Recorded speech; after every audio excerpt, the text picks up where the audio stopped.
Hello guys, आज हम break dish साफ़ करने वाले हैं जिसमें कटिंग आ जाती है, जंग वंग खा जाता है। तो उसमें हम 1J गाड़ी हमारे पास, उसमें हम एमरी पेपर मार के सफाई करेंगे और किस प्रकार किया जाए वो आप इस वीडियो में देखोगे।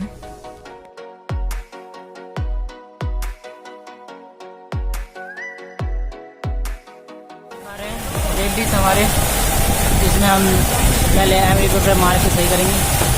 कैसे सही करें एक बार वो दिखा देते हैं। ये लगाए थे ट्रैक्टर से स्क्रू ड्राइवर, हम गाड़ी स्टार्ट करेंगे सबसे पहले।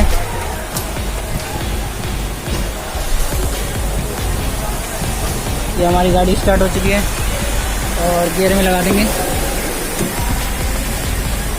गाड़ी गियर में लगा देंगे। एक दबा के ये तीसरे गियर में लगा दिया हमने, गाड़ी आगे जा रही है। देखो आरपीएम बढ़ चुका है। अभी हमारी फ्यूल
इसमें जो ब्रेक नहीं लग रही थी उसकी प्रॉब्लम थी, इसलिए हमने ब्रेक डिश और एमरी पेपर मारा है। और इसको थोड़ी सी सफाई और करनी थी। और आपको वीडियो अच्छी लगे तो लाइक एंड सब्सक्राइब जरूर करें, जिससे आने वाली वीडियो की नोटिफिकेशन आप तक जल्द से जल्द पहुंच सके। और धन्यवाद।